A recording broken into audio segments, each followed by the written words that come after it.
Smana is like very outgoing, compassionate. She has lot of friends and she always has a smiling face. She is very smart girl. She was pretty good at like playing piano. One day she was sitting on the dining table and doing her homework and suddenly she kind of collapsed.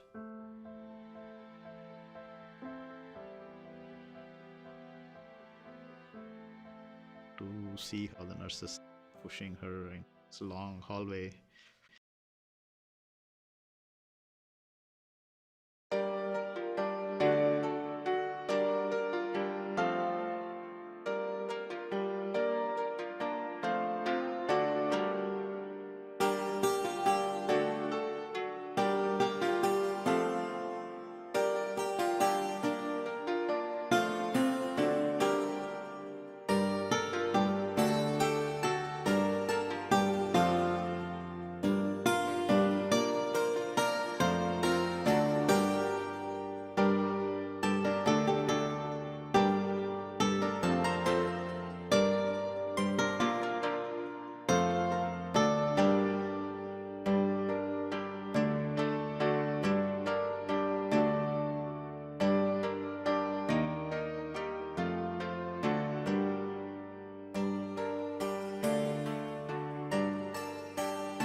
Hello.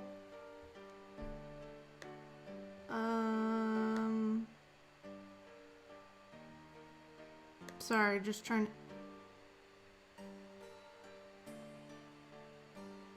trying to make sure that everything is level.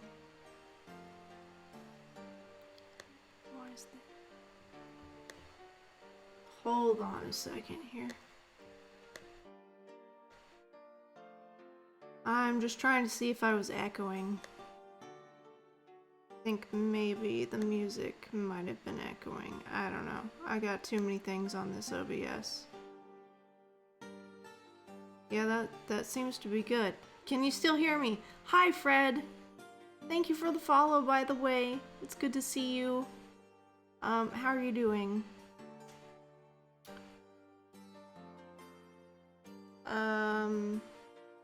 Yeah, I don't know what else I'm saying. I don't have bangs anymore. Oh. My hair's gotten so long. And I just washed my hair and I didn't do my bangs, so they just look nasty. Oh, no worries. No echo. Okay, good. Good deal. So I'm trying out some new music today. We'll see how that goes. I just wanted something different.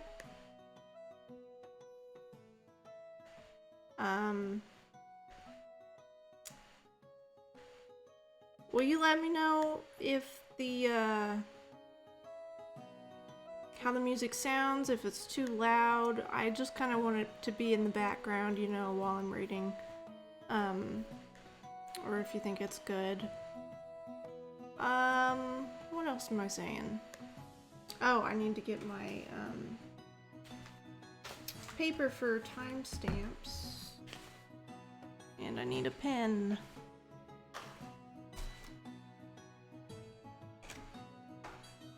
Where did I put my pen?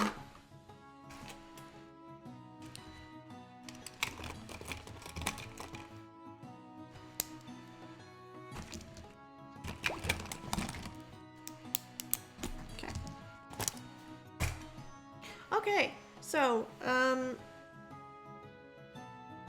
we are finally back. I haven't streamed in a long time. My apologies to everyone for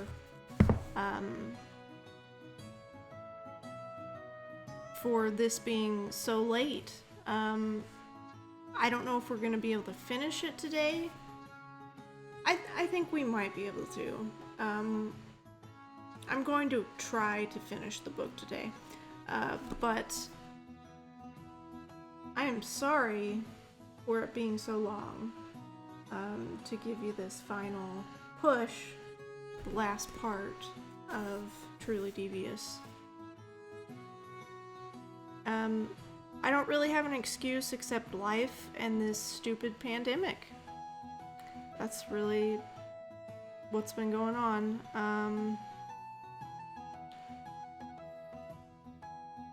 I don't like watching myself because I see myself talk and my bottom lip goes to one side. And it's really irritating. Why am I like this? Is it because I have TMJ?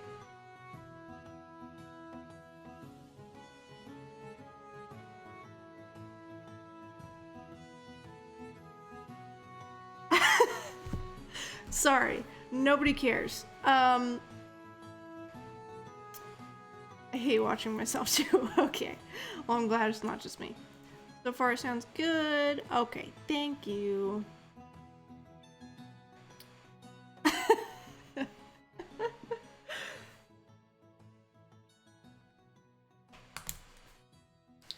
So we are on chapter 27, and I can't really tell you where we were at, except to say that good grammar and spelling are important. am I gonna have this many ads? Dude, I don't want no ads.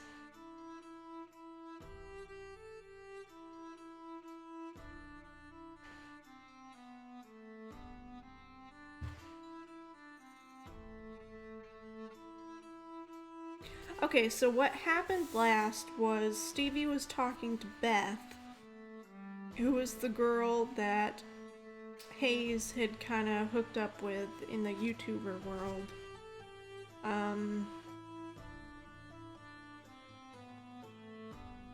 And Stevie figured out that Hayes did not move the dry ice.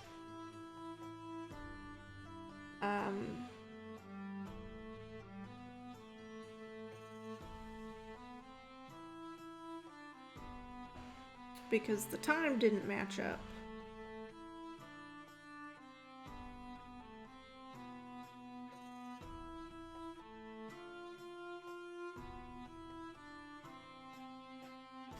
So Stevie basically figured out that, yeah, Grammarly, I hate their ads, it's so annoying. Although one of their ads, was filmed in Seattle Public Library, I can tell you that right now. The one downtown. Because I've been there, and every time I see that, I'm like, oh, I know what library that is, because their architecture is very unique. Anyways, so yeah, Stevie has basically uncovered the murder plot, that Hayes probably was murdered. That's the big cliffhanger that we left off at. So we're gonna take it from there. We're on chapter 27, and we're just gonna go for it. And I need to turn this music down on my end, because it's too loud in my ear holes.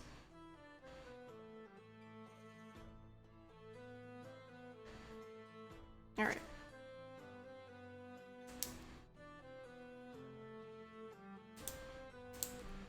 Chapter 27. That night it rained. It was not a gentle rain, the kind that lulled Stevie to sleep. It was a sideways, angry rain that threw itself haphazardly at the walls and windows and roof. It was a rain that made Hayes's empty room feel even more vacant. It was a rain that pounded Stevie Bell into alertness. What you lack in any investigation is time. With every passing hour, evidence slips away. Crime scenes are compromised by people and the elements. Things are moved, altered, smeared, shifted. Organisms rot. Winds blow dust and contaminants. Memories change and fade. As you move away from the event, you move away from the solution. This is why no one found Dottie and Iris until it was too late. The days dragged on. If someone had called the police that night, maybe it would have all been different for the Ellinghams. But they didn't. Stevie had information now, real information. She could take it to Larry, but Larry had already warned her off playing detective. She could go to him when she knew something, when she understood what she knew. So she started making lists. Facts. Someone took Janelle's ID from the art barn when we were in yoga. Someone used that ID to get into the workshops at 1:12 the next morning. At the same time, 7 pieces of dry ice were removed from the storage unit. Hayes' fingerprints were on the ID. Hayes was Skyping with Beth at that time. Hayes lied about the end of it all. Strong possibilities. Hayes did not write the end of it all, at least not alone. Conclusions. Hayes had that idea at some point, but he was not the one who went into the workshop. Question. Why did Hayes turn around and go into the tunnel? Did he know the dry ice was there? Did he ask someone to get it for him? That morning, she sat in an anatomy lab in her oldest t-shirt and hoodie, glassily staring as Pix worked the skeleton. She was entering the too awake stage. The head of a femur looked like a strange mushroom. Stevie turned it around in her mind, working her way around the bone. The greater trochanter? I don't know how to say that. The lesser trochanter? The head that articulates with the acetabulum, and that thing in the pelvis, the turbosity of ischium. She was drooling a bit. She slapped her hand to her chin and looked down at her notebook, and the names of bones she had scrawled there as they were written on the board. It was all gibberish. She thought of Hayes, his knees, seeing his feet on the floor. In lit, she nodded off, only to be jerked awake to answer questions about the poem, The Love Song of J. Alfred Prufrock. And what do you think it means, Stevie, when Eliot writes that the evening is spread out against the sky like a patient etherized upon a table? Answer. He's tired? She ate lunch alone and listened to people discussing the silent party that would be held that evening. She continued stumbling through the day, trying to process everything her brain had accumulated. By the time she got to yoga, she was straining to keep herself awake. She took her slightly smelly purple mat from the stack in the corner and left a spot next to her for Janelle, but someone else took it. Janelle came in, saw that Stevie had set up without her, and quietly made a space for herself on the other side of the room. She left class before Stevie could catch her. That night, Stevie skipped dinner and went over her facts again. Her stomach growled as the rain beat on her window. Janelle and Ellie had gone over to the Great House for the dance. What David and Nate were doing, she had no idea. Think, Stevie, think. But her thoughts had gone stagnant. She had gotten this far, but nothing more was coming up. She put her earbuds in and turned up some music loud, trying to get her head somewhere else, somewhere she could see the pattern. So she didn't hear the knocking and was surprised to see Nate standing next to her in a pair of loose corduroys and a plaid shirt and a tie. He was speaking, but Stevie couldn't hear him with her earbuds in and her hoodie over the head. She jerked the buds out and the hood off. Huh? She said. You, he said, are coming with me. I am? Where? To the dance. Dance? Yes, dance, he said. There's this dance tonight, and you are going with me. Not with me, but we're both going. I have no idea what you're talking about, she said. Dance. Thing. At the Great House. Everyone over there. So come on. Can't, she said. Nate came into the room and kicked the door half closed behind him. Here's the thing. You've gone kind of psycho. I have... Sorry. I have never willingly gone to a dance in my life, but I'm doing this because you're my friend, okay? And something is wrong with you. I don't want to go to this, obviously, and you don't want to go to this. I'm doing this for you, for your own good. This is the one and only time I'm offering to do something like this. Sometimes you have to leave the fucking Shire, Frodo. If we're friends, get up and come with me now. And you should take that seriously, because you're kind of losing friends all over the place. He extended his hand to hers. You're serious? I'm serious. She looked down at her lists and up at Nate. You're wearing a tie, she said. I know. Is that a dance thing? How would I know? Do I look like I go to a lot of dances? Stevie felt like she was made of concrete and attached to the floor. But seeing Nate there, seeing the effort he was going to, she felt her moorings coming loose. She got off the floor. Her hoodie was dusty. She wasn't wearing makeup. She had sneakers on. Like this? She said. You look good to me. Not that I'm saying you look good. I'm saying come on before I lose the nerve to go to this. It was a strange walk over to the great house. Stevie could see gently pulsing lights coming from the long windows of the ballroom. So, what are you doing that's making you so weird? Nate asked. Solving Hayes' murder, she said, stuffing her hands deeper in her hoodie pockets. Say that again? He said. I'm solving Hayes' murder, she repeated. You're shitting me. Nope. Are you drunk? Nope, she said. Hayes didn't put that dry ice in the tunnel, and I can prove it. How? Stevie sat Nate down under the portico of the great house and explained all that she had discovered.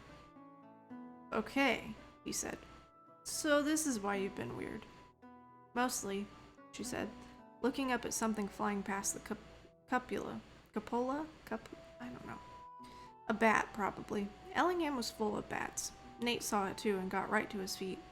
So you're gonna tell Larry, or someone, all of this? Nate said after a silent moment. I think I need to wait, Stevie said.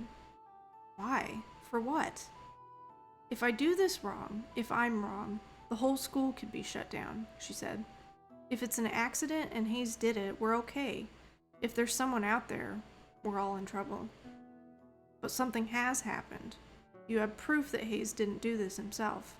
So you want to find this person yourself because you don't want to go home? I want to find this person because I want to find this person, she said, and because I don't want to go home. But I guess now I'm going to dance with my friend. She reached over and squeezed him by the arm. You did this for me, she said. Yeah, I did this for you, but don't make it a thing. And how do we go into a dance after what you just said? We go in, she said. Because you brought me here and because the answer may be here. Are you really serious about all this? He said quietly. You're not messing with me? I'm not messing with you, she said. Do you think they knew it was lethal, not an accident? That, Stevie said, meeting his gaze and feeling herself break out in a sweat. I don't know. So we could be dancing with a murderer. We might be, Stevie said. And you really think this should wait? Give me tonight, at least, Stevie said, to look around. I promise you I'll talk to Larry soon. Nate took a heavy breath. Okay, he said, if you say so. This is probably only the second stupidest thing I've done since I got here. August 13th, 1937. The butcher figured it out first. He was the one who noticed the local anarchist, Anton Voracek, was suddenly buying some better cuts of meat. He usually bought remnants and offal, whatever was going cheap, and not much of it. One day he came in and bought some cube steak. Or maybe it was the waitress at the diner. She said that Voracek came in for his weekly single scrambled egg. He always did this on Sundays to try to talk to people at the counter and recruit. That Sunday, he ordered 2 eggs, hash brown potatoes, a side of bacon, and toast. He even had coffee. And he tipped her $0.25 on a 35-cent check because the worker deserves a greater share of the profits. Or maybe it was the bus driver, because Voracek suddenly had money for the bus. All of Burlington reported a man who, if not vying with the Rockefellers for wealth, was more flush than he previously had been. He was not liked by many. He started strikes and handed out anarchist literature. He shouted, "Death to tyrants," when Ellingham's name was mentioned. Albert Ellingham was much beloved in the area. He provided money for the police and the schools and the fire department and the hospital and any other cause that came his way, and had touched many thousands of lives in Burlington. This was a man who provided free ice cream for poor children, and now he had opened a school of his own. So people took offense to calls for his death. Officially, the police searched his house because a witness came forward and said he saw Voracek scouting out telephone booths. Then someone else came forward and said that they definitely saw Voracek place a call at 7:07 on the night of April 14th. 7 separate witnesses from the night of April 14th, who received 50 cents for their reports, said they saw Voracek heading for Rock Point. It didn't seem to bother many people that it took a few months for these people to realize they had seen these things, or that the witnesses' accounts didn't match. 2 of the people writing reports claimed that Voracek went to Rock Point in a black car. 2 said on foot, 1 said in a cab, 1 said on a bicycle. 1 could not explain the means of transport. In any case, the Burlington police had enough to go and have a look in his house, where they found a pile of cash painted with Leonard Holmes Nair's glowing paint, and even a cash bundle with Ellingham's invisible fingerprint. More troubling, they also found a child's shoe that matched to the one left on Rock Point. Voracek was arrested and charged with the kidnapping of Iris and Alice Ellingham and the murders of Iris and Dottie Epstein. "I did it," he said when handcuffed. "All tyrants will fall. This is only the beginning." The wheels of justice began to grind. All that fall and winter, the evidence was examined, experts brought in. A famous attorney came in to represent Voracek. In the spring, everything seemed ready to start, but then there were delays. The anarchists came to town to protest Voracek's arrest. There was talk of moving the trial, but that was quashed. Finally, everything was set to start on July 15th during a devastating heat wave. Burlington was almost broken from the weight of it all. There were no hotel rooms, so Albert Ellingham simply bought a house near the court. The press lived on the lawn and cracked the sidewalk from their pacing. The case was front page every day, everywhere. There were reporters from every paper in America, all over the world. There were so many telegraph wires outside the court that when Robert looked up, sometimes he couldn't see the sky. Then there were the onlookers, the people who simply came to watch. You couldn't walk down Church Street. The restaurants ran out of food daily. Boatloads of people came across Lake Champlain just to be in Burlington, to see Anton Voracek stand trial. Vendors set up out in front of the court, and sold cold beer and popcorn and lemonade. It was like being at a baseball game. Every day during that brutal month, Robert Mackenzie sat in the stifling courtroom next to Albert Ellingham and watched the presentation of evidence.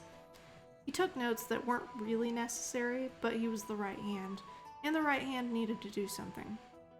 He saw the police show the photos of the money they found under the floorboards, the notes they had painted with Leo's special paint. They saw the one paper wrap that Albert Ellingham had marked with his fingerprint and the invisible paint, proving without a doubt where those bills had come from. Leo testified about making the paint and the process by which it was revealed. Voracek used the courtroom like a pulpit to rage against the industrialists of the world. This was revenge, he said. Soon, all people like Albert Ellingham would pay. The anarchists cheered and were taken from the court. The crowd gasped and cried and ate their popcorn. Albert Ellingham sat expressionless through it all. Sometimes he didn't even sweat. He was gray and unmoving. His focus never wavered. Every day he said to Robert, "Maybe today he will say where Alice is." Voracek was found guilty on all counts. On the night before sentencing, Albert Ellingham came into Robert's room at the house.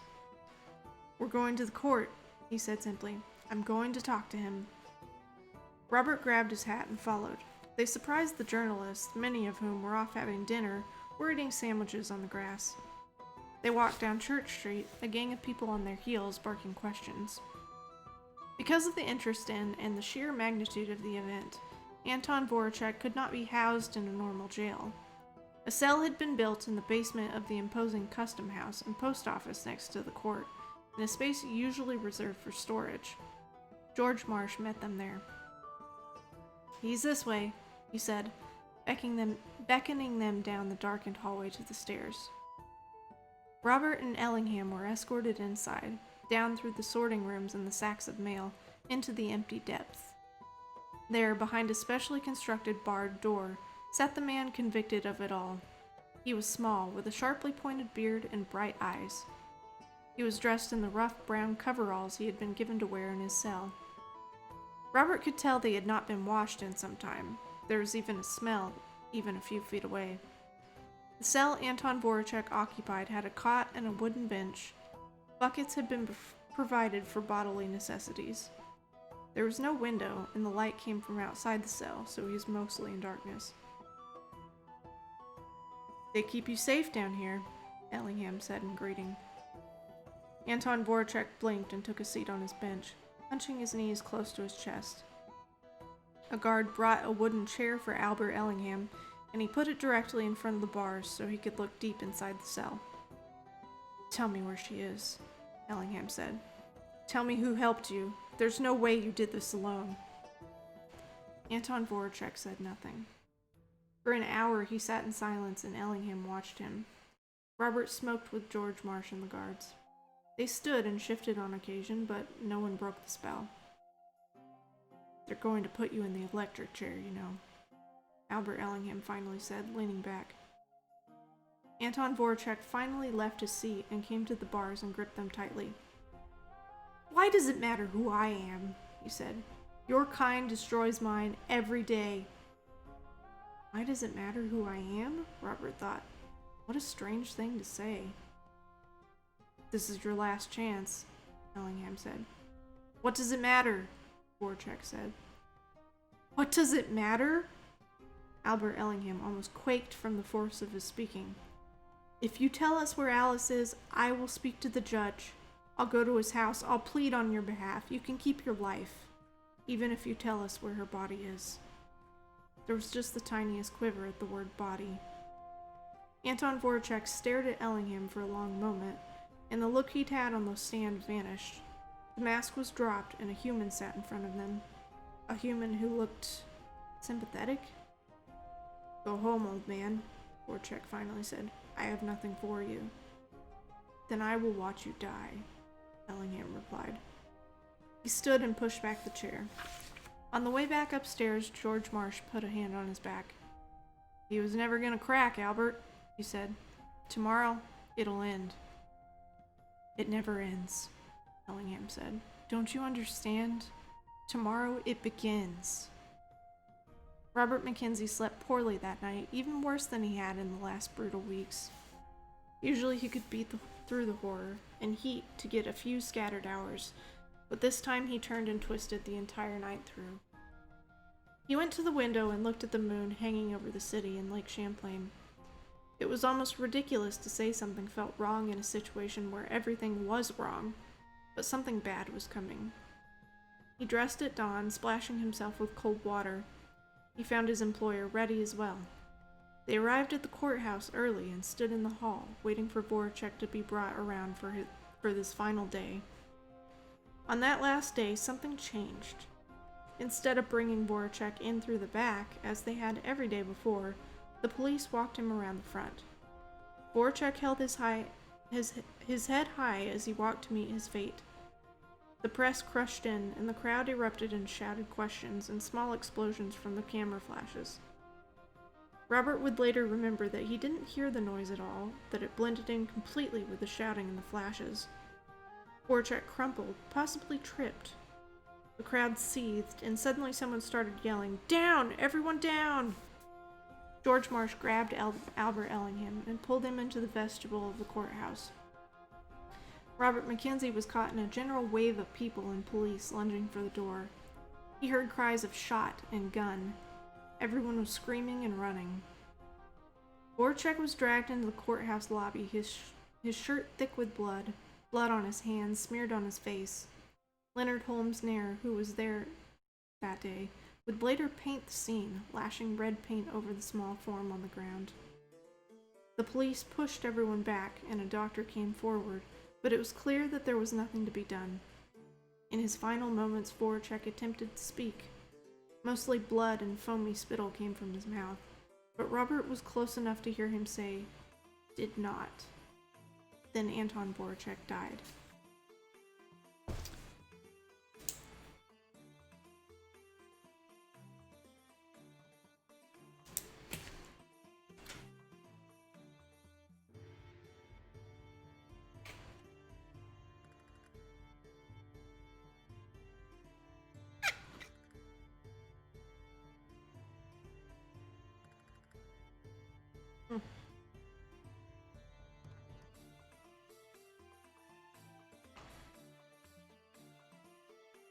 I'm trying out a new lipstick, so I'm just interested to see what happens on my water bottle.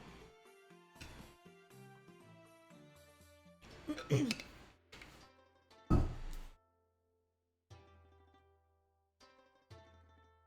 I'm cold. Kind of sleepy. But I guess I didn't really sleep that much last night anyways, so.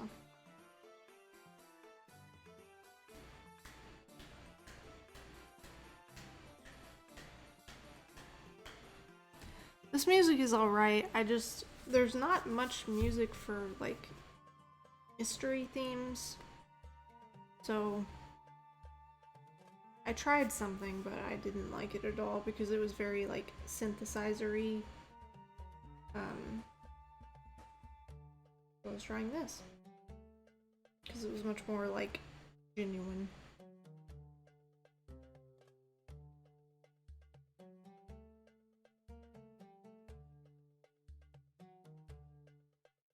It's more, like, adventure-y. Ooh, I don't like that key change.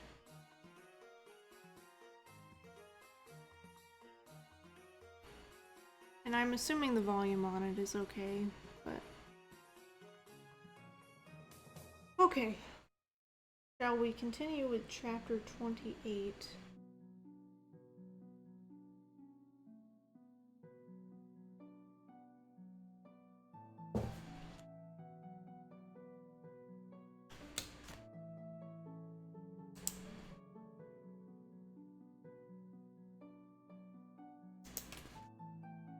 Stevie stood at the threshold of the ballroom, her sneakers touching the chessboard of the black and white floor.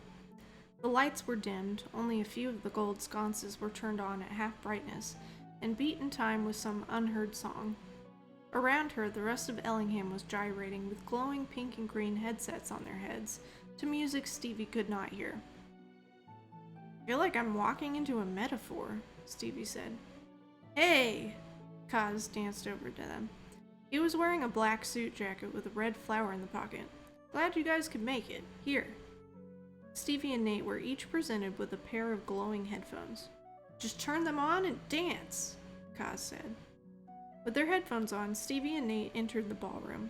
Stevie couldn't help but be amazed again at the way this room played with light, bouncing it across the back with mirrors. The faces of the masks on the wall. The faces of the masks on the walls grinned blindly at them. Stevie switched off the music, so she just heard everything in a slightly muffled way. Nate was looking around nervously and doing a jerky, faint, bending at the knee in time move. Stevie bounced along for a moment in a show of solidarity. It really did move her that Nate had done this. She glanced around and saw Janelle and Vi over on the side, their arms draped over each other's shoulders, swaying together. Maris was nearby in a shaggy dress, doing some complicated slow move with Dash. They had both bounced back. There was Gretchen, jilted X, discreetly in a corner with some other second years. And there on the far side of the room were David and Ellie. Ellie was wearing something black and shiny that, on closer examination, looked to be a bunch of trash bags bound together to make a goofy skirt, with a camisole on top. She was dancing a crazed, loopy dance with lots of swinging arms. David was not dancing, but was leaning against the wall, watching. Like Stevie, he was not dressed up. He wore his same rumpled jeans and a ragged green t-shirt. When Nate and Stevie entered the room, he pulled himself away from the wall and crossed over to them, taking off his headphones. "Nice tie," he said to Nate. "Don't be a dick to Nate," Stevie said. "I wasn't," David said. "Nate, it's a nice tie, and you're dressed up. Are you Banksy or the Unabomber?" "I'm a pretty girl," Stevie said, "who likes to be comfortable." Vi had also noticed Stevie's presence and was dragging Janelle across the room. Vi was properly dressed up in a dress shirt and yellow tie with white dots. Janelle had on a yellow skirt and a white blouse. Matching outfits to a dance. It was beyond anything Stevie could understand, but it was so right for them. "Hey," Vi said with a bit of forced cheerfulness. "Everyone's here." Janelle looked down at the floor for a moment. "Yeah," Stevie said. "I wanted to hang out. We wanted to hang out." "I live to dance," Nate said. "So let's dance," Vi said. Stevie did not actually know how to dance. This seemed like information other people were born with, something that was as natural as walking. It was very puzzling to her how people managed to just pick it up. But Janelle wanted her to dance, and Nate had brought her to this dance, and right now she had to observe at a dance. So that meant she was going to dance. She tried the knee-bending thing first, but even Nate looked at her with pity. So she tried employing her arms instead, windmilling them like Ellie across the room. How this looked to David, who was standing there watching, was unclear. It didn't matter. There was nothing left to lose. Janelle burst into uncontrollable laughter and had to lean on Vi for support. Then she wrapped her arms around Stevie's neck.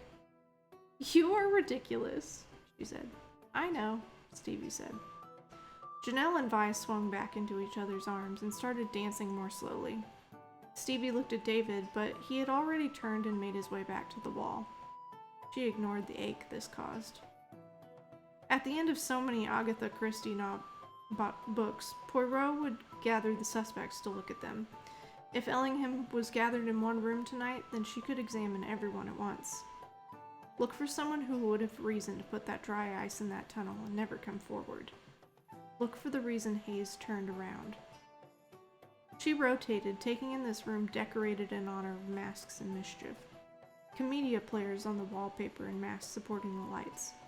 Everything was a trick with mirrors, making the room repeat. Where do you look for someone who's never really there? Albert Ellingham wanted her to think. Was it Gretchen? Gretchen, who openly confessed to doing Hayes' work for him, to being furious. Gretchen, who was owed $500. Come on! Janelle had come up behind her and taken her hand. She started to dance with Stevie again. Stevie tried to keep up, moving as best she could. It was good to see Janelle smiling at her at least, and Vi gave a little nod of, "It'll be okay." Maybe this was enough. Just to be with her friends. Be a normal girl. Stop thinking you found a murder. Close your eyes and dance. Janelle squeezed Stevie's hands gently, putting just a little pressure on the scratch she'd gotten earlier. Something shot through Stevie's brain. Her hand. Something about her hand. A pain in her hand. A scratch. She put her attention there on the back of her hand, focusing it like a soft spotlight. The hand would speak to her. The hand would tell its story if she let it. Her hand cycled through its memories. The cold that rubbed the skin dry. The warmth of the inside of her fleece pockets. The feeling of David's skin. "Be right back," she said. "I have to go to the bathroom." The music changed and everyone began to move more frantically. Stevie knocked the headphones off her ears and craned her neck to look around. There was one person she needed to see, one person who was always there whether you noticed her or not. And she was there, of course, sitting on one of the low benches by the windows, working her phone. Stevie made her way over. "I need to see your pictures from the day in the garden," she said. Germaine peered at her curiously. "Why?" "Because I do, Germaine," she said. "Please, I'll owe you. Please." "I like I'll owe you," Germaine said. She flicked through her phone for a moment and then held it towards Stevie. Stevie swiped until she found what she hoped was there. A clear shot of Hayes sitting and acting like he was working on his laptop. She zoomed in. Her heart thudded. "Hey," Nate said, coming up behind her. "Wait," Stevie said. "Wait a second." The three of them stood in their puddle of silence as everyone gyrated around them. Stevie pulled up her own pictures of Hayes' room, the fan art wall, the bureau, the desk, the computer. She swore under her breath in a continuous stream. In Jermaine's pictures from Saturday, Hayes' computer was scratch-free, but when it appeared again in Stevie's photos from her room search after his death, there were 3 clear marks down the front, like the claw marks of a cat. There were 3 marks she had seen before on her own hand when she reached under the tub on that first day. "What's happening?" Jermaine said, watching Stevie's face closely. Someone had taken Hayes' computer and hidden it under the tub. "Why would you do that?" "Think, Stevie. If you needed to look for something, maybe evidence that you had written a show that Hayes was taking credit for, a show that was going to be a movie. Maybe you did something to mess with him. Maybe you killed him by accident. And then maybe you had to cover your tracks afterward. Make sure there was nothing on his computer identifying you as the true author." Janelle and Nate could be eliminated. They were not at Ellingham last year. That left Ellie and David. It had come down to this. Ellie, who loved art and went to Paris and got tattoos. Ellie, who was funny and careless and maybe tried much too hard. David, who lied. David, whose parents were dead. David, who held everything in. David, who messed with people. The lights in the room flashed pink and pulsed like rose-colored fingers reaching for the ceiling. The eyes of the masks glowed. Either one of them was capable of getting out at night. As for Hayes' fingerprints on the ID, simple. You just gave it to him to hold. Intent. Planning. Maybe the goal was just to get him kicked out and everything went wrong. Of the two, David should have known better. He studied more math and science. David would likely have had a better sense of what that much carbon dioxide might do. Ellie, on the other hand, might have liked the idea of the artful cloud of fog. Could it really all come down to a few scrapes on a computer? "What is going on?" Nate said. "I'm still working that out," Stevie said. "Let's just talk to Larry right now," he said. "Let him get the police." "The police didn't get this far," she said. "I got this far, and I can get the rest of the way." "Don't say things like that," Nate replied. "It makes me feel like you're about to get us both killed or something." "No," she said. "We just have to go home." The dance ended at midnight. Stevie watched to make sure all her Minerva people were in sight. Janelle and Nate were by her side. Ellie and David walked ahead of them. David occasionally turned around to look at Stevie curiously. Could she have kissed a killer? What did a killer kiss like? Could a killer be as warm as David had been? Was that what made him so attractive to her? Was that the thing she had recognized in him from the very first moment she saw him? When something about his face reminded her so strongly of something she knew, something she wanted to fight. Or Ellie, skipping along now in her trash bags like a deranged ballerina. Could she have playfully led Hayes into that tunnel with a bottle of wine? Told him to just go ahead? Jermaine Bat followed them for a bit. She said nothing, but was always just a few footsteps behind. Stevie could practically feel her listening for hints as to what was going on. She would have followed them all the way to Minerva if she could, but at the juncture with the collection of statue heads, a group of her housemates turned in the direction of Juno, and Stevie loudly wished her goodnight. Jermaine squinted a bit in frustration, but she left with the others. "You guys are being really quiet," Janelle said. "Just feeling all excited," Nate said stiffly, "from dancing." "Have either of you ever been to a dance before?" "Nope," they answered in unison. The night had a theatrical quality to it. The moon was obligingly low and yellow, a huge harvest moon, furiously bright in the clear dark sky, like a spotlight. "Do you have some kind of idea what you're doing?" Nate asked Steve quietly. some kind of idea, she said, but you won't like it. End of chapter 28.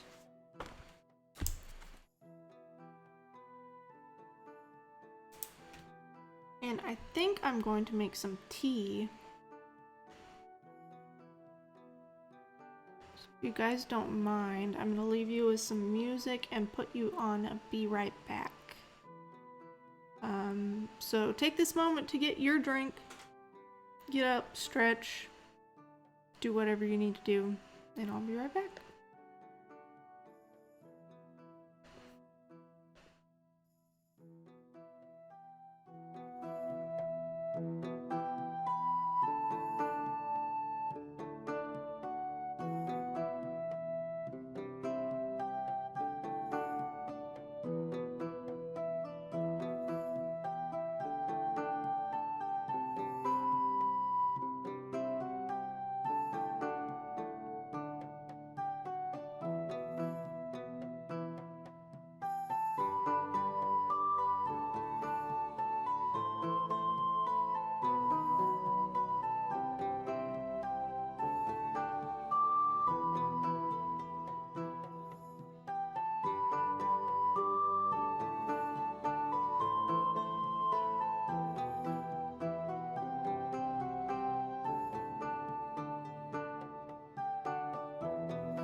hello, I have returned.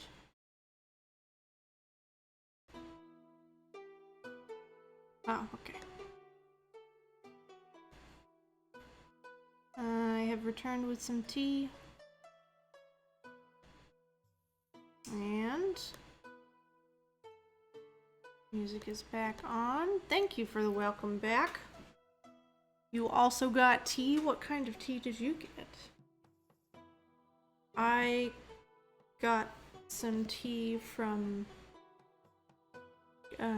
Australia that I have like a big bulk box of from Twinings, but it's literally a flavor they only have in Australia, so but I love it. So it's Australian afternoon. Ooh, oh, that sounds great. Tazo pumpkin spice chai. Ooh, that sounds amazing. Fred, you will quickly learn about me that I am obsessed with tea. Among many of my other obsessions, tea is one of my obsessions. I have a full kitchen drawer of a bunch of different teas, and yeah, I have way too many, and tea is the best. Yeah, I agree. I'm definitely a tea person. I mean, I like fake, it's not fake coffee, but like I like cappuccinos and lattes and that kind of thing, but I don't drink like straight black coffee. But yeah, I'm a tea person. And I will just give it some time to steep.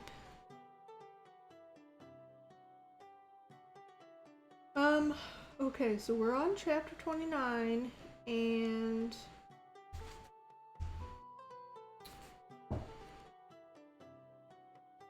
just gonna see how much we have left.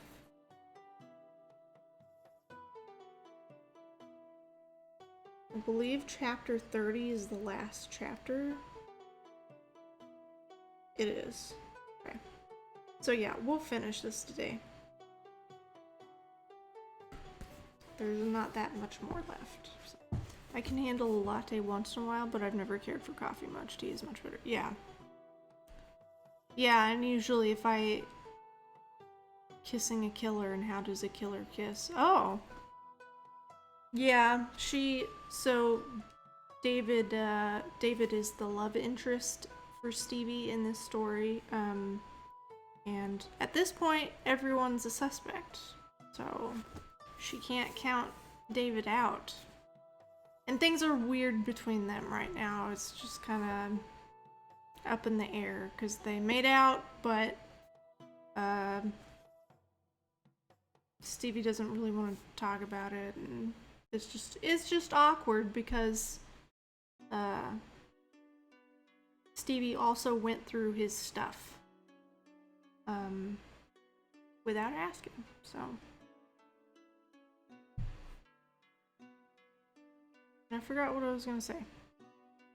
Oh, yeah, if I drink coffee, any kind of like espresso drink, it obviously has to have a lot of sugar in it, so. Awkward as only romance can be. Yeah, especially teen romance, right? So. Have you read this book before? Or are you just kind of jumping in at the end?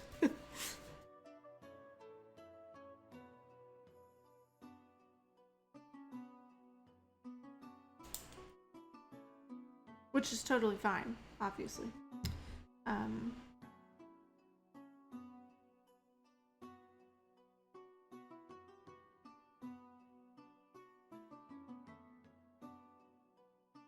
Okay, so we're gonna start chapter 29. Once inside, Pix dutifully checked them all in and went up to bed. It looked like Ellie and David were about to go to their rooms when Stevie said, "Who wants to play a game?" Nate threw her a confused look. "What game?" Ellie said. "I never," Stevie replied. "I like that game," Ellie replied. "David, come play. I'll get us some wine. We can't play it without wine. Then we should play in someone's room, he said. Let's go to my room, Ellie said. Nate gave Stevie a look, a concerned look, but Stevie nudged him on. Ellie's room, while technically the same size and shape as Stevie's, was a kind of different world. The walls were covered in sketches and flyers written in French. There was a ratty rug on the floor that was embedded with a thick smell of incense. There were loads of mugs and cups and bowls from the kitchen, all dirty and some collecting mold. Pens and paper were all over the floor, and dried candle wax spilled on the edges of the furniture. You've all played, right? Ellie said, settling herself on a cushion on the floor and pulling a bottle of wine out from between her bedside stand and bed. You start by saying, I never, and then you give an action. If you've never done it, you don't drink. But if you have, you confess by drinking. It's simple. I'll show you. I've never made out with anyone in this room. She smiled broadly and looked over at David. David side-eyed her. Neither Stevie nor David moved at first. Then Stevie reached for the bottle and took a very tiny sip, just enough that the wine touched her lips and the scent flooded her nose. She set the bottle down and David slowly reached for it. Ellie laughed. And that's how it's done, Ellie said. Now you, Nate. Okay, he said. I've never been to a dance before tonight. You said that earlier, Janelle said. Nothing in the rules about established facts, he replied. Janelle sighed deeply and took a short sip, then Ellie, then David. Janelle was next. I've never started a fire, she said. Only Ellie drank, and she took a long sip. Now it was David's turn. He leaned back against Ellie's bed and stroked his chin for a moment. I've never gone through someone else's room, he said. Stevie paused and then drank. This caused everyone to look at her, but no one said a word. It was Stevie's turn now. I've never taken something that didn't belong to me, she said. Janelle and Stevie didn't drink. Nate did. At least he lifted the bottle. Pretend I drank, he said. Oh no, Ellie said. You have to drink. What did you take? Who hasn't taken something? Nate said. Everyone does that. How can you go through life without taking something that doesn't belong to you, even by accident? That's true, Janelle said, reaching for the bottle. This game is kind of intense, and I don't really drink, so I may be out. Then I'll have to play, Ellie said, reaching behind her to get Ruda. The saxophone was resting next to her baroo. Ruda. What had Ellie said about Ruda? I had to have her. I didn't have the money at the time, but I found a way. I made a little art, I got a little cash, I got Ruda. How much was Ruda? Stevie said as Ellie went to put the mouthpiece in her mouth. I was thinking about maybe getting an instrument. This got disbelieving looks from most present. About $500, Ellie said, but worth it. She's been a true friend. $500. And when did you get her? In the spring? Yeah, Ellie said, looking a touch more uncomfortable. You said you earned the money by making art. What did you do? Now Ellie was shifting in her seat a bit. Sold some drawings and stuff, she said. $500 worth of drawings, Stevie said. That's really good. How many other times have you sold drawings? A few, Ellie said. Look, if we're not going to play and we're not going to drink, everyone can leave. Nate looked at Stevie. He knew. He understood. Janelle started to get up, but Stevie motioned for her to stay. Why don't we talk about Hayes for a second? Stevie said. It seems like we should, take a moment. Yeah, Ellie said. I'm not feeling that.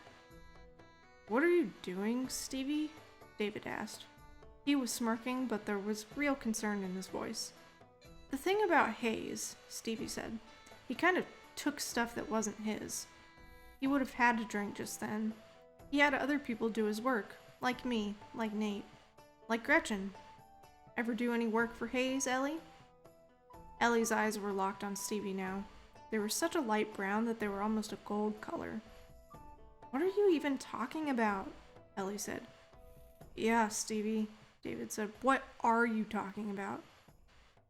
Weird thing, Stevie said.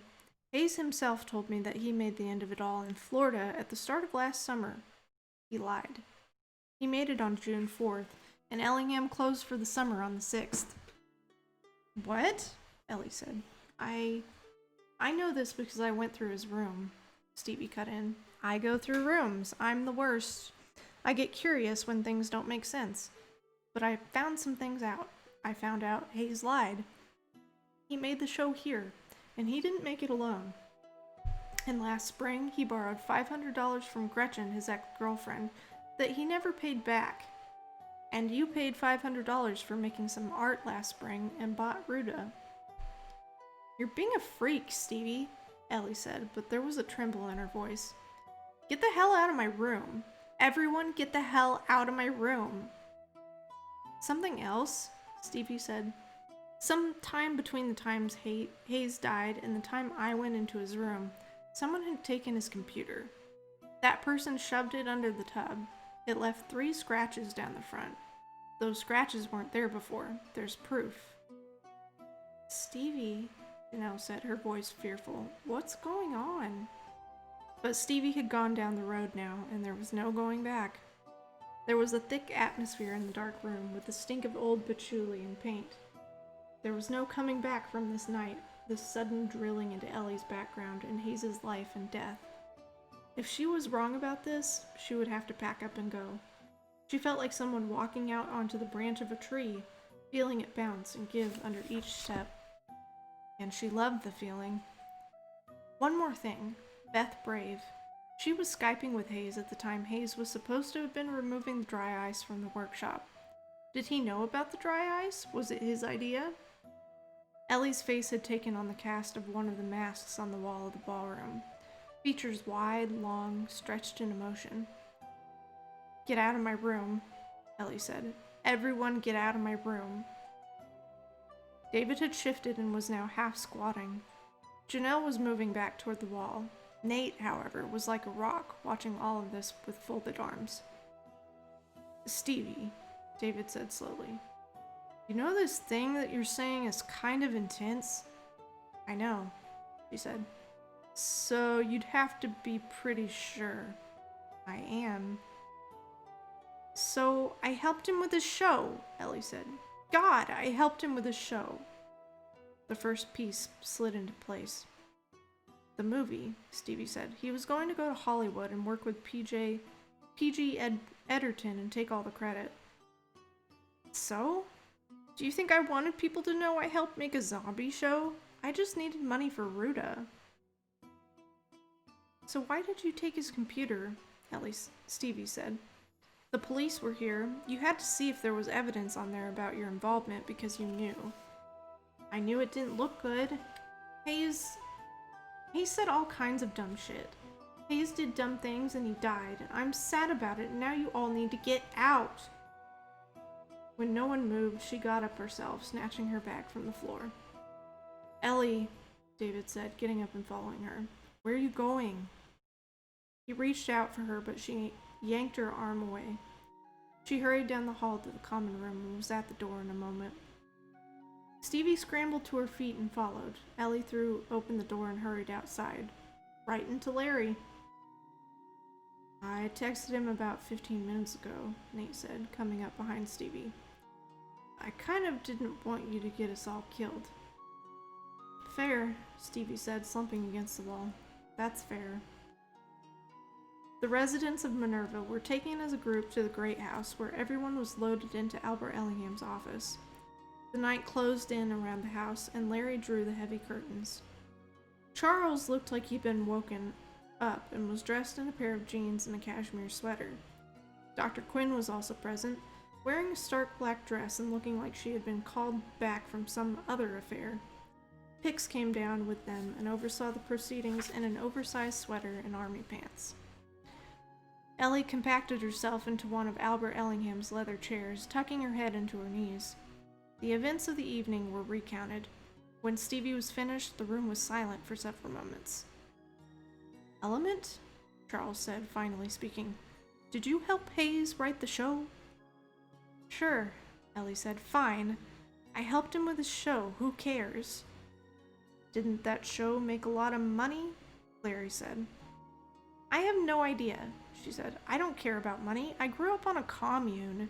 This isn't about money, not for me. What's this mean? Charles asked. Just this, whatever. Did you take Hayes' computer? Larry asked. I don't want to talk about this. This is bullshit. Element, Larry said. Did you take his computer? It's a simple question. I looked at it, she said. Why? No answer. Did you put the dry ice in the tunnel? Larry asked. No, Ellie mumbled from her knees. There's something here you aren't saying, Larry said. You need to explain to us what's going on. This is serious. Ellie pulled herself upright suddenly. Her eyes were full and tears were starting to run down her face. God, he was so dumb. Why did I pay attention to him? What do you mean? Larry pressed. This whole place, she said, shaking her head and smiling grimly. This whole place. Hayes and his stupid ideas. That's what got him killed, his stupid ideas. I have real concerns about going on with this, Dr. Quinn said, raising a hand. Ellie, I think you should stop speaking until we get you representation. And everyone else, let's get you out of here. I agree, Charles said. I'm going to call our general counsel and have them come here to consult with you. Larry, if you could take the others back to Minerva. Larry went over to say something quietly, just to Charles and Dr. Quinn. Okay, Charles said. Dr. Pixwell, if you could take everyone to the teacher's lounge. They can use the guest rooms if anyone needs to go to sleep. We can't go home? Nate said. Let's just keep everyone here for a while, Dr. Quinn said, until we sort this out. What? Am I under arrest? Ellie said. Is Larry arresting me? No, Larry said, and I agree. Let's wait for the lawyer, Element. You wait in here, all right? Just sit tight. Change was a stark one. From a group of students recounting a dorm room conversation to the school administration, to full names and calling for a lawyer. Ellie suddenly looked very small and a bit wild, her eyes red and bright. I'm leaving, she said, standing up. Element, Larry said in a warning tone. You can't keep me here. Ellie, Charles said, stepping in. His voice was calming. I know this is frightening, but we're getting you help. The very best thing you can do is be calm and sit. If you stay and talk to the lawyer, things will be better, but if you leave now... There's nowhere to go, Dr. Quinn said. We're on a mountain and it's the middle of the night. Ellie, sit. Ellie sat. We'll get you something to drink, something to eat, Charles said. How about that? You could use it. Pix, could you... There was some awkward shuffling getting out of the room, as it wasn't really clear what condition Ellie was in. The great house creaked and groaned a bit in the fall wind. Ellie was left in Ellingham's office. Once everyone else was outside the door, Larry turned the key in the lock. You're locking her in? Charles said. You're damn right I am. And the French doors are secured from the outside. She's not a prisoner, Charles said. No, but she may have killed someone. She's safe in there. Well, I'm getting her some food and water, Charles said. Whatever you want, Larry replied. He gestured for a security officer to stand in front of the door. You, he said to Stevie, with me. He took her into the security office and shut the door. Sit, he said. He called for a police cruiser to be sent at once. When he got off the phone, he looked at Stevie gravely. You should have come to me, he said. With what? Stevie said. When you knew Hayes was on the phone when he was supposed to have been in the workshop. Sorry, Stevie said. It didn't seem like enough. Enough for what? This was not your call. Do you realize what could happen here? It's clear Element is hiding something. It's possible she killed Hayes. More than possible. You don't play with that. I know, she said. Larry rubbed under his eyes. So you'll wait here until the police come and we'll sort it out. He got up and left, leaving Stevie in the chair to look at the security screens that showed nothing but darkness in the form of trees and the occasional glowing pair of animal eyes. She went into a kind of trance for a moment. The letter she had seen on her wall reformed itself in her mind. It had body now. The words began to return. Riddle, riddle on the wall. Murder comes to pay a call. That's what it said. Maybe it was real. Maybe Ellie had done it. Maybe it was an art thing. Because there would be no reason to say you were going to murder someone, right? There was yelling outside the door. Stevie sprang up and looked out. The door to the office was open, and Charles stood by it, holding a water and some fruit. The other security officers ran to the door. "What do you mean?" Larry was saying. "God damn it, she could get killed out there if she goes too far." "How did it happen?" Dr. Quinn said. "She must have popped the panel," Larry said. "How the hell did she know about the panel? Dennis, get to the basement. The passage leads to the basement. Lauren, Benny, get outside. Check all the windows." The panel. Stevie had read about this. There was supposed to be some kind of passage between Ellingham's office and the ballroom, mostly used for jokes and games. It led to the basement, but apparently it was worked cleverly into the wall, not easy to see. Ellie was gone. Just a second before I continue, I'm gonna take a drink here. There's a flashback, so I'm gonna continue reading that.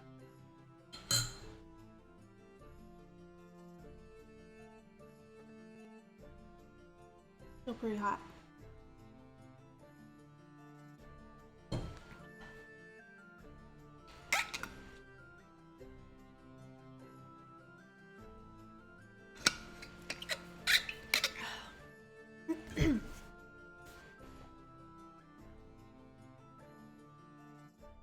October 30th, 1938.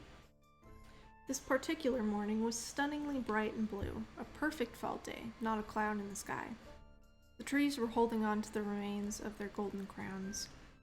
Robert Mackenzie sat at his desk, listening to the ticking clock on the mantelpiece. This was more or less the only sound he heard, aside from Montgomery or one of the other staff walking past the door, or the occasional voices of the students moving from building to building. But even they were subdued. When he watched them from the window, they always turned away when they saw someone in the great house looking back. Mackenzie now had far more space than he needed, since he'd been moved out of Albert Ellingham's office and into one of the front sunrooms after the trial was over. "You might as well use the space," his employer had said. "It's not being used for anything else." But he knew that the real reason was that his employer wanted to be alone. Alone in that office all day, the doors shut. Meals were taken on occasion, visitors were rare. The curtains were closed to the world, but there was always the possibility of Alice. The possibility of Alice. Never found. The question always hanging. Was she? Ellingham spoke of Alice in the present tense, always. The household always prepared for her return. 3 times a year, Ellingham had a buyer in New York send back a full wardrobe of that season's children's clothing, each time in the approximate size Alice should be. Piles of dresses and pinafores, tiny sweaters and stockings in every color, pajamas, coats, hats, gloves, fur mufflers, patent leather shoes. All of it would be unboxed by Iris's personal maid, who was still on staff, and arranged in Alice's closets. The previous unused set would be given to charity. She received birthday and Christmas presents, a magnificent Stuart Warner radio, a rocking horse from London, a library of classics, a porcelain miniature tea set from Paris, and a stunning dollhouse replica of the Ellingham Great House. These tasks were so depressing that the staff frequently cried while performing them, but never in front of Mr. Ellingham. In front of him, they always spoke of Miss Alice positively. "Miss Alice will love her new spring dresses, sir. Wonderful radio for Miss Alice, sir. She'll be thrilled." It was the possibility of Alice that led to the draining of the lake last June. An anonymous tip suggested that Alice's body might be on the bottom. Despite the fact that this was unlikely, Ellingham ordered the lake to be drained. Robert felt that this was almost an act of revenge against the lake for its unwitting role on that horrible night. Now the lake was a pit, a constant reminder of loss. This was the airless atmosphere in the great house that morning when the buzzer went off on Robert Mackenzie's desk. He picked up his notebook and pencil and went into Albert Ellingham's office. This morning the curtains were open. The wall of French doors revealed that still surreal view of the empty lake. The world writes a new story. What if...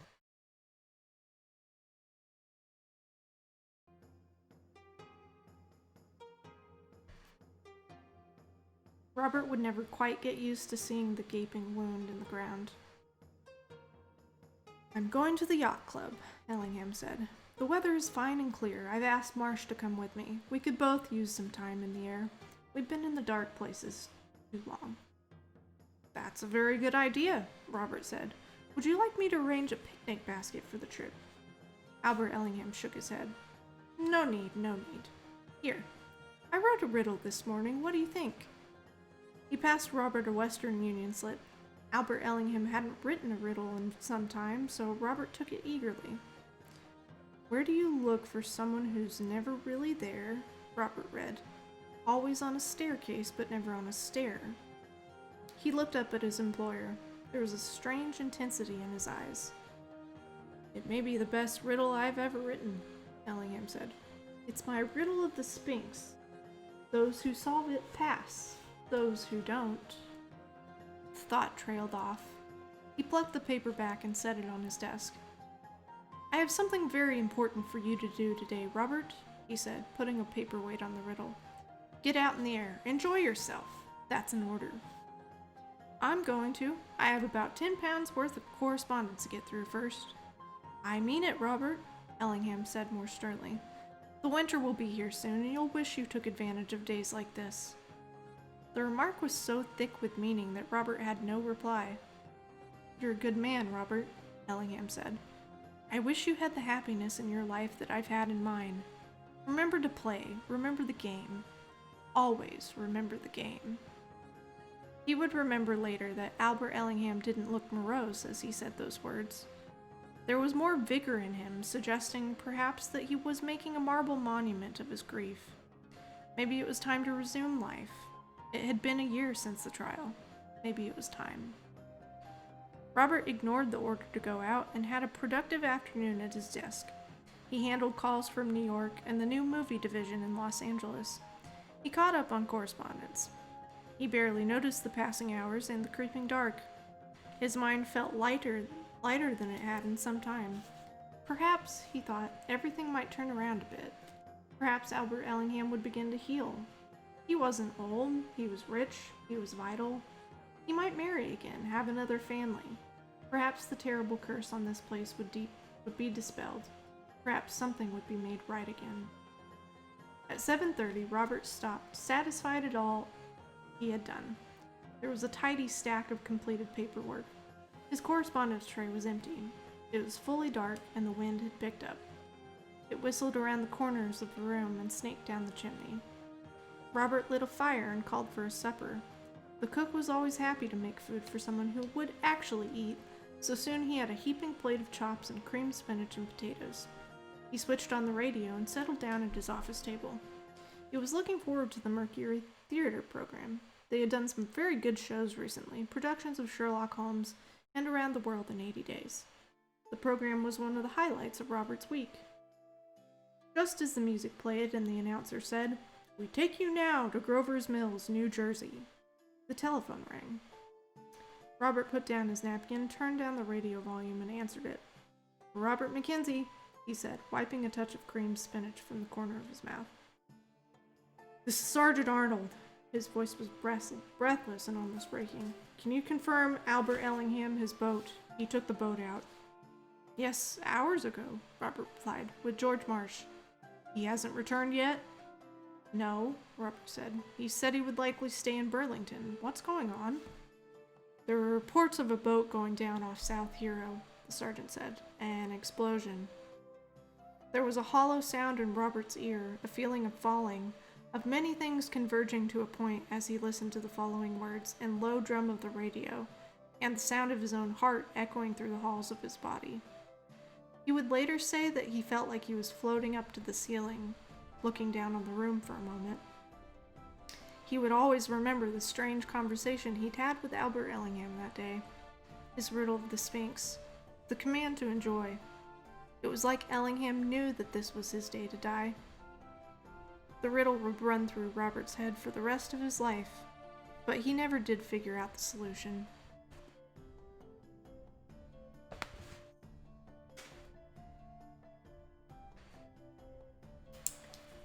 So, we're about to start the last chapter. Very exciting.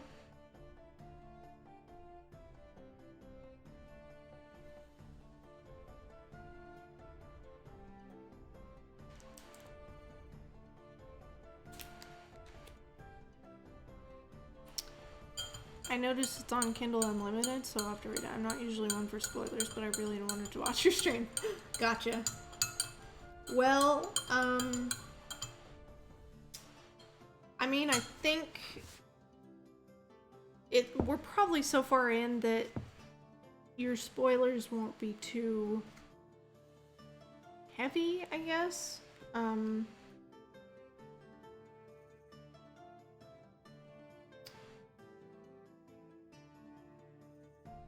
And the book ends on more of a cliffhanger, so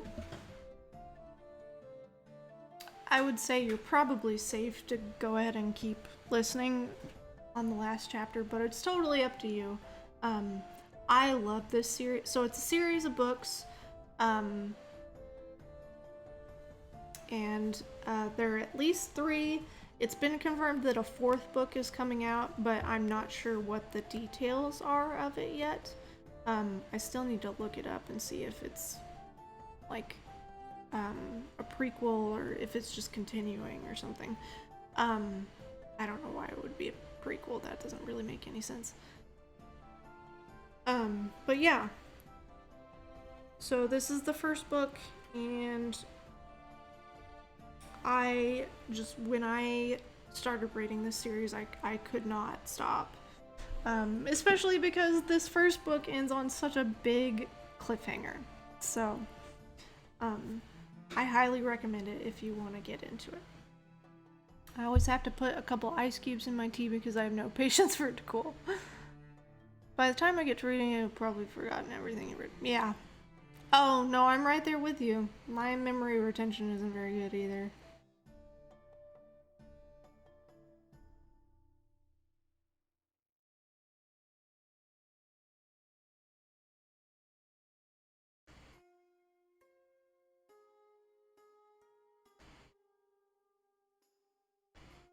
Okay.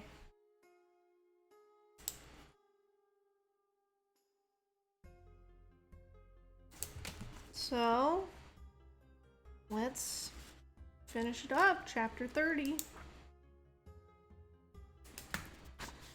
It had been a long night. The residents of Minerva had to stay out of the house while the police went through it. There were some rooms in the great house reserved for when faculty or guests were snowed in. Janelle and Nate took those.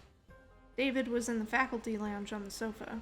Stevie sat awake, watchful on the massive staircase for hours and hours, her brain echoing with facts and riddles. Always on a staircase, but never on a stair. But she was always on a stair, all night on a stair. She watched police and security come in and out, and Charles and Dr. Quinn and the school lawyer.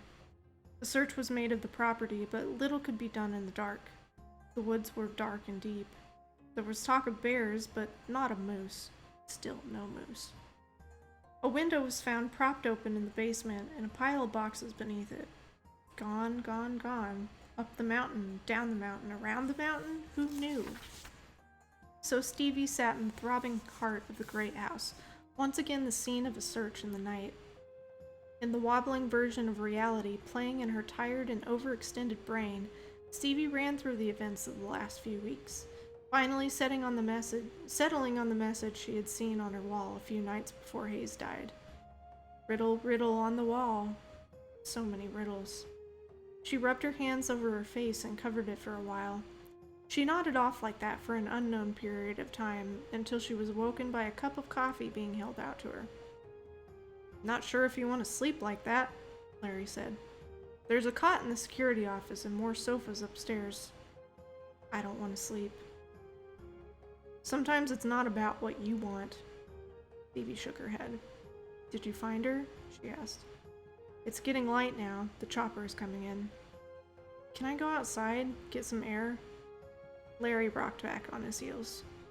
Just stay right out where I can see you from the front, he said. So Stevie took her coffee and sat on the wet grass of the green and stared at the great house and stopped thinking for a while. Dawn broke over Ellingham Academy in a swirl of rose pink going into a bloodless blue.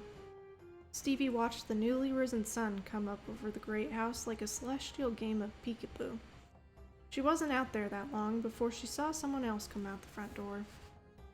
David made his way over in his easy loping walk, his hands jammed into his pockets. He dropped down next to her and said nothing. There's something about early mornings that changes your perceptions subtly. The light is new. No one has put on the defenses of the day. All is reset and not quite real yet. Whatever had happened between David and Stevie didn't exist at this moment. Everything was dew and Larry's instant coffee and the gentle, buttery morning sun. Well, David finally said, I guess the school's fucked. Stevie took a long sip of the coffee. It was too strong and full of clots of powdered creamer, but it was wakeful. One student dead, David said, looking up at the faint sound of chopping from above. One student missing, presumed to have murdered him, I guess. This one is going to be hard to spin. Yup, Stevie said, taking another sip. The wind was cutting sharply through the mountains, like an audible gasp from nature. A helicopter was nearing. I guess they're doing an air search, David said. Yep. You have a lot to say for someone who just busted open her first case. Aren't you excited? Don't you get a sheriff's star? Stevie put the coffee cup on the grass. She watched it for a moment to see if it was going to tip over and scald her. It did not. Let me just ask you, Stevie said. The night that the dry ice went into the tunnel, you said you were with Ellie. You were, right? Until midnight or something, he said. But I did lie to you. We weren't smoking a ball. We were just talking. So you added that. Just for fun, David said. The helicopter was now visible, circling back over the woods.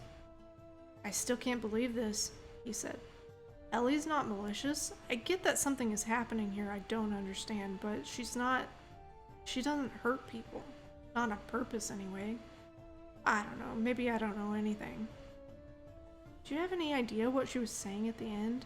She asked. About how Hayes knew things? When she kept saying this whole place and Hayes' idea? No clue.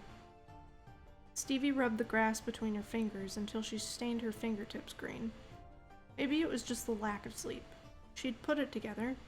Ellie had admitted to writing the show. Ellie had bolted. Why run if you haven't done anything?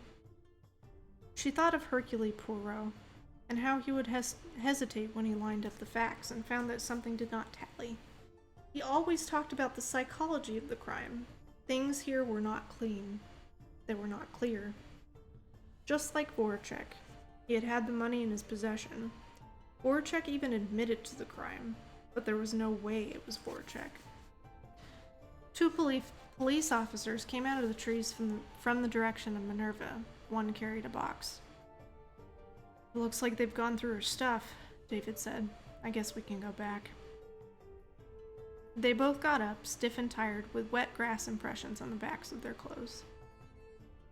Minerva was silently creaky in the morning, filled with pale light and cool ghosts of old smoke. The moose had a more genial expression, and even the red wallpaper looked a bit less aggressive. The house felt hollow. It was empty of people at the moment, and at least 2 people were never coming back. Maybe no one was coming back. Down the hall, Ellie's door hung a bit open. Stevie stood there for a moment, looking in through the space. David was close behind her. She could feel the heat coming off his body. You're going in, right? He said. That's your thing. She didn't answer. I'm not arguing this time, he said, reaching over and pushing the door open wider. The scene of their game hours before had been much disturbed. The police had pulled Ellie's bed away from the wall and left it slightly crooked toward the middle of the room. The covers had been pulled straight. Books were tipped down or taken from the shelves and stacked in neat piles.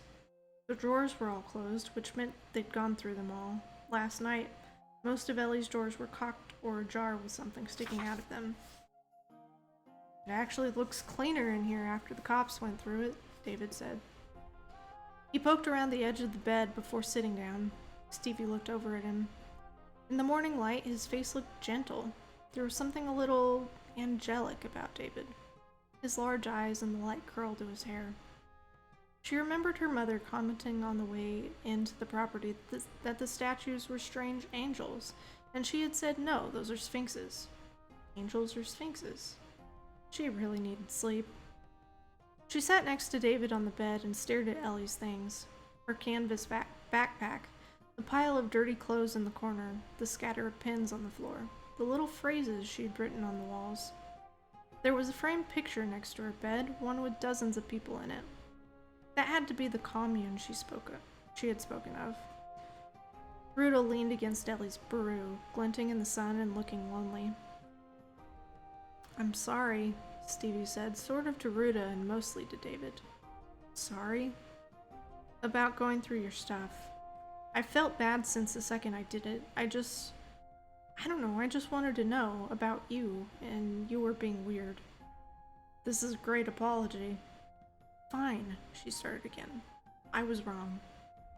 The helicopter sounded like it was hanging overhead, beating the air. Ellingham would wake up, and Ellie would be gone, and there would be chaos again. Yeah, he said after a long moment. Yeah? He shrugged. If this whole place closes down, I guess we shouldn't be mad at each other. Probably not, she said. The silence was long. Then David picked up her hand, and with one finger he traced a small circle in her palm. Stevie was almost staggered by the flood of feeling. Could you kiss in the cool light of morning when everything was visible? On the bed of your vanished classmate, who probably killed someone? He was leaning in a little, and in response she leaned back just a bit. As she did so, her hand landed on something hard, hiding in the bed. She pushed the quilt aside and revealed the small box. It was red metal, about 8 by 8 inches, with rounded corners. Age had taken a bit of a toll on it. It was dented and rusted, but still the artwork was fairly clear. It was marked Old English Tea Bags, and had a picture of a steaming cup of tea on the front. Some weird old junk. There was something thrumming now, really thrumming. Actually, that was the helicopter hovering very, very low. It was now impossible to ignore. David squinted at the window, then released Stevie's hand and got up to have a look. Stevie took a deep breath and steadied herself. She examined the strange box, prying off the lid and pouring the contents onto the bed. There was what looked like the remains of a white feather, a torn piece of cloth with some beading on it, a gold lipstick tube. There was a square rhinestone clip and a miniature red enameled shoe that turned out to be a very tiny pill box. Stevie opened and closed this a few times, peering into the dull bronze interior. This is weird, she said. Come look at this. Hang on, he said. Stevie continued looking. Pressed on one side of the box was a piece of lined, folded paper and a dozen or so old black and white photographs, rough and unevenly sized. Stevie looked at the paper first. It was fragile along the sharp lines of the folds, but only a bit yellowed. Written in a neat but loose handwriting was the following. The Ballad of Frankie and Edward, April 2nd, 1936. Frankie and Edward had the silver, Frankie and Edward had the gold, but both saw the game for what it was, and both wanted the truth to be told. Frankie and Edward bowed to no king, they lived for art and love, and this line is crossed out. They unseated the man who ruled over the land. They took. The king was a joker who lived on a hill, and he wanted to rule the game. So Frankie and Edward played a hand, and things were never the same. The photographs pictured two teenagers, one male and one female, in a variety of poses that were both familiar to Stevie, and utterly baffling at the same time. The guy wore a suit and hat with a loosened tie. The girl, a tight sweater and skirt set with a cocked beret. They posed in front of a car in one photo. In another, the girl had a cigar. In another, they were face to face, the girl holding the guy back at arm's length. Stevie flipped the photos over. On the back of one was written 11/4/35. Stevie stared at the photos for a long moment before it clicked. These people were posing like Bonnie and Clyde, the famous 1930s outlaw couple. They were cosplaying. One of the photos was different. It was a touch thicker, heavier. Stevie examined this one more carefully and found that it was actually two photos stuck together. She ignored the sound of the landing helicopter out on the green. This, whatever this weird collection of photos and items was extremely important. She tried to pull the photos apart delicately, and when that failed, pulled with more force. They started to give way. There was something stuck between them. It looked like a word from a magazine. It was the clipped out word "us" in bright red letters on a yellow background. Tiny, maybe a quarter of an inch. Stevie's hand began to shake. A letter cut from a magazine in a box of things that were dated from 1935 to 36. Photos of two people her age cosplaying Bonnie and Clyde. And part of a poem not unlike the Truly Devious letter, written only days before the Truly Devious letter arrived. A rough, short poem about playing some kind of game with a king who lived on the hill. This was Truly Devious. Whoever wrote this poem, whoever Frankie and Edward were. Stevie ran through her mind attic feverishly, tearing open boxes, looking in drawers. She was far away from this strange morning in David and Ellie's room. There, she had it. She was looking at a page of a witness statement taken from Leonard Holmes' Nair about a boy and a girl he thought showed some spark. They were a pair. She had hair like a raven, and he looked like Lord Byron, and the girl asked him about Dorothy Parker, two students from the first class at Ellingham Academy. Students had written the letter. She had proof of that in her hand. Had students murdered Iris Ellingham? Was Dottie's murder committed by people who knew her well? Was this about Dottie? Stevie's mind was whirring. "David?" Stevie said. There was a tremble in her voice. In response, David left the room. He was walking with some speed. His departure was so abrupt that Stevie couldn't quite make the mental leap for a moment. She blinked, and then, still clutching the photos, she followed him. He was already out the door, walking toward the green. The helicopter was there, its rotors slowing. There were some people out now. Ellingham was awake. It wasn't a police helicopter. The lettering was dark, bronze, faintly reflective. It said, "King?" David had stopped abruptly at the top of the path leading to the green and was staring at the helicopter. "What the hell is happening?" Stevie said, catching up to him. "Is that what it looks like?" David did not answer, but he didn't need to. The helicopter door opened and someone stepped out. In life, Edward King was smaller than he appeared on television, his expression more hassled, his hair blowing strangely in all directions.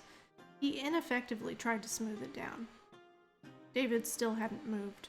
It was as if he had turned into one of Ellingham's many statues, a stone replica of himself. In myths, Medusa turned you to stone if you looked directly at her. "How is this happening?" Stevie said. "Why is it happening? What is happening? David?" David did not reply. And then the convergence. All the facts in Stevie's brain attic assembled themselves in the necessary order. She did a number of tiny calculations, working out the proportions of his face. Her mind flashed back to that first moment she saw him in the yurt. That weird dislike, the thing that scratched at her mind. The angle of the nose, the bearing of the shoulders. She couldn't place it then. There was no way she could have. It was all so impossible. Edward King was making his way across the grass in their general direction. Now it was a torrent of calculations. David's avoidance, his lack of social media, his lack of photographs, the move to California, the beaten Rolex. "David," she said quietly. He did not look at her. "David?" she said one last time. He glanced sideways at her. He looked helpless, trapped. "Remember when your parents got that position?" David finally said. With him? Well, I told you I was trying to help. Stevie's grip on the photos tightened, though she had forgotten she was holding them. Tell me what you mean, she said. David started to smile, but it was like the smile Stevie pasted on her face that night at dinner with her parents. With every second, her hopes slipped a bit further, until she was scrabbling at the edge of hope, trying to gain a hold, and then she felt herself lose contact. Meet my dead dad, he replied. To be continued.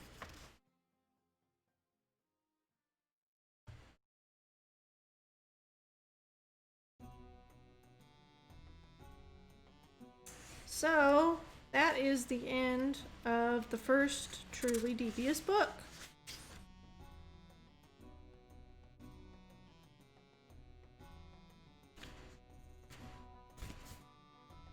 Truly Devious, Maureen Johnson.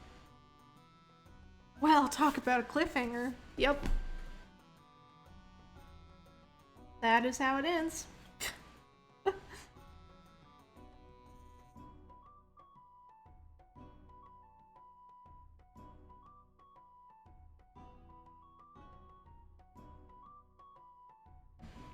Well, so I don't know when I'm gonna start the next book, and I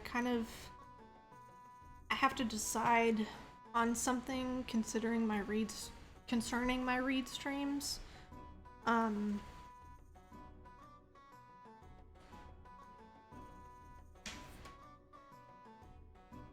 And it may be kind of drastic, but I think it's something I have to consider. But yeah, I plan to still do read streams on Twitch, at least. So there's that.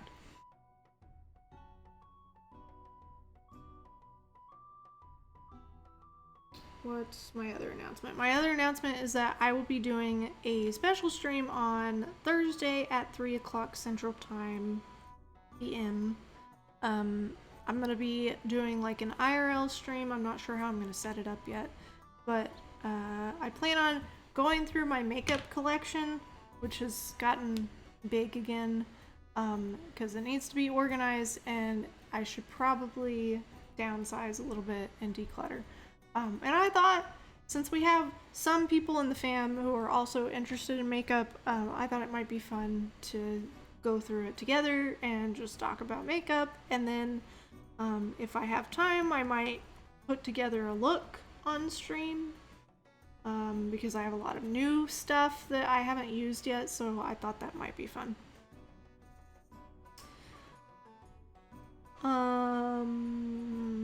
Well, once I finish the 50 other books I'm currently reading, who am I kidding? I'll pick this one up tonight. Yeah, that's how I am too. I'm the same way.